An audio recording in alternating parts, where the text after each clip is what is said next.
An email shattered my world while I was stationed in Bahrain. A divorce filing attached as a PDF, ending 16 years of marriage. I'm Caleb, 45, a master sergeant with the 3rd Infantry Division. I'd been deployed for 7 months when Emily decided she was done. The subject line read, "Time to move on." The message was 6 sentences, cold and final. She'd filed, emptied our joint accounts, and moved her new boyfriend, Travis, into our home in Augusta, Georgia. I read it twice, shut my laptop, showered in the base's communal stall, geared up for patrol, and said nothing. That night, in my bunk, I typed one word: acknowledged. No begging, no threats, just silence. My bunkmate, Lopez, sensed the shift.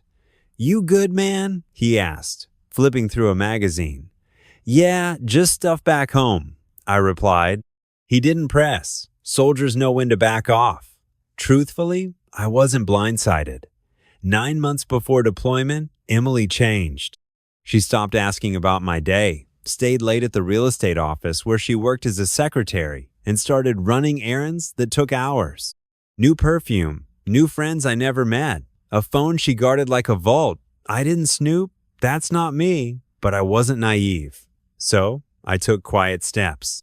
I rented a storage unit in Evans, stashed my birth certificate, marriage license, VA loan deed in my name, military benefits paperwork, my grandfather's dog tags, and my mom's sapphire ring. I opened a new account at a local bank, diverting a sliver of my pay, enough to avoid starting from zero if things went south. The night before I deployed, Emily's airport goodbye was perfunctory. "Come back safe," she said, eyes dry, like she was dismissing a colleague. I wanted to believe I was wrong, but my gut knew better. What she didn't realize was I'd prepared for this, and while I don't pick fights, I finished them. I met Emily at a neighbor's 4th of July party in 2008, on leave, staying with my friend Marcus in Augusta. She was studying marketing, but took a desk job at a real estate firm. Less stressful, she said. We married 11 months later. Emily claimed she was proud of my service, but it baffled her. Her dad was a hardware store owner, her sister a nurse, no military in her blood. She'd ask when I'd get a civilian job, not seeing that after 18 years, the Army was my life, not a phase. We bought our house in 2011, a modest, split-level, 3 bedrooms, a fenced yard, quiet street. The VA loan was in my name, but I added her to the deed because that's what you do when you're building a life together. My parents passed early in our marriage. Dad from a car accident, mom from pancreatic cancer. Their small inheritance paid off our truck and left a cushion. I deployed 5 times, Iraq twice, Afghanistan twice, Bahrain once. Each return, Emily seemed more distant, like she was playing a role she'd outgrown. "I'm not built for this solo life," she told me once when I mentioned re-enlisting. I got it, but the Army was where I belonged, where I was needed. By 2020, the cracks widened. Emily bristled if I called during her wine nights, raved about her friend Lauren's post, divorce glow, and hinted we were drifting. I suggested therapy. She called it a slump. Then came the late work hours, weekends away with people I didn't know, new dresses, a Pilates membership she barely touched. I should have confronted her, but my dad taught me to think before acting, to be certain before moving. So I watched, planned, and trusted my instincts, which screamed trouble was coming. A month after the divorce email, I was eating in the mess hall when my phone buzzed. A bank alert. A $95,000 withdrawal had gutted our joint account, leaving $12.47. Our $53,000 savings? Gone, wired to an unfamiliar account. Dawson, a guy from my unit, noticed my face. Rough day? I locked my phone. Just admin crap. That night, I called the bank from the base's secure phone room. Emily had been siphoning funds for weeks. Small transfers, then massive ones. Starting the week I deployed, I hung up, stood in the hallway, watching soldiers call their spouses, their kids, their lives intact while mine burned. Lopez found me. "You look like hella chow," he said. "What's up?" Lopez had pulled me through a rough patrol in Afghanistan. I trusted him. Emily cleared our accounts, moved her boyfriend into our house, sent divorce papers during a mission. He didn't offer empty sympathy, just asked, "What's the plan?" "Working on it," I said. He nodded. "I've got you." Sleep wouldn't come, so I logged into our home security system. Emily probably forgot I had remote access. The cameras showed a Jeep in our driveway, a stranger walking our lab, using my coffee mug, wearing my Georgia Bulldogs cap. Emily was laughing in the kitchen I'd retiled 2 summers ago. Something shifted, not anger, but a cold, clear resolve. I made a list. Call Owen, an Army buddy turned lawyer. Check VA loan terms. Request emergency leave. Review refinance documents Emily mentioned last year. Secure my pension accounts. No sadness, just focus, like planning an op. At 3:30 a.m., I emailed Owen. "Need legal help, urgent, private." He replied in 45 minutes. "Call me, secure line." After our talk, I had a strategy. No shouting, no rushing, just waiting for her moves to become her trap. 3 months later, I was back in the U.S. Unannounced. I checked into a motel in Grovetown under a pseudonym and met Owen at a truck stop diner 20 miles out. "You look like you've been through it," he said, sliding into the booth. "Feel like it," I replied. He handed me a folder, house deed, loan docs, bank statements, and a refinance application with my signature. But it wasn't mine. The C was too sharp, the loop on the B off. "Emily forged this?" I asked, already knowing. Owen nodded. 6 months ago, pulled $360,000 in equity. Your VA loan needed your signature. She forged it, cashed out, drained our accounts, then filed for divorce. "It gets uglier," Owen said. "Travis is listed as co-applicant. He's got a record, 3 DUIs, a wire fraud charge from 2019. I took a breath. "What are my options?" "Depends on what you're after," Owen said. I thought it over. "I want what's mine, and I want her to face the music." Owen grinned. "Let's get to work." Next day, I drove past our house. Travis's Jeep was gone. Emily's SUV was there. I parked 2 streets over, considered knocking, but stuck to the plan.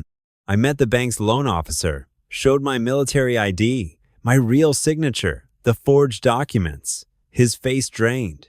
"This is fraud. I'll escalate it. I've already filed a police report," I said. That night, Emily texted, "What did you say to the bank? Travis heard they're digging." I didn't respond. At the county clerk's office, I filed to contest the refinance as fraud and blocked property changes without my presence. Days later, Emily called, leaving a voicemail. "Caleb, the bank's asking about the house. What's going on? We can sort this divorce like adults." That phrase again from her email. I stayed silent. Owen called. "They froze the refinance funds. Also, Travis was driving your truck, your title. Got pulled over, suspended license from those DUIs. Trucks impounded." "Good," I said. They found non-blank real estate contracts in the truck from Emily's office. I closed my eyes. "She's stealing those?" "Appears so. Cops are investigating." In my motel, I nearly called Emily. Old reflexes, but remembered the security footage, my dog, my home, my life, handed over like trash. I met the bank's fraud investigator, Mercer, a gruff guy with a coffee-stained shirt. "Happens too often," he said. "One spouse deploys, the other sees a payday. Half the refinance money, $170,000 was gone, sent to a Nathan Collier, not Travis." "Who's he?" Mercer shrugged. "Your lawyer's job." I called Owen. "Collier's a realtor, does quick cash deals," he said. Emily was gearing up to sell the house. Deposits were earnest money for a listing. Collier and Travis have done 8 deals in 5 years. This wasn't just betrayal, it was a calculated scheme. "Travis has a pattern," Owen added. "Targets women with deployed or divorcing husbands. 6 cases I found. Sells their homes cheap to Collier's clients, takes a cut, moves on." Was Emily a pawn or a player? "Could be either," Owen said. Other military families had been hit. What's next? I've tipped off the FBI's Financial Crimes Unit, Owen said. Multi-state, VA loans, soldiers involved, they're all over it. In my motel, nursing a soda, I wondered if Emily had been scheming since we met or got swept up in Travis's con. Her text came, Caleb, please call. Bank saying fraud. Travis is arrested for the truck. I don't know what's happening. I typed, who's Nathan Collier? She started typing, stopped, started, stopped. Then, I don't know what you're talking about. I sent $170,000. House listing. After 20 minutes. You've got it all wrong. I turned off my phone. Next morning, Owen called. FBI wants to meet. They've been tracking Travis and Collier for a year.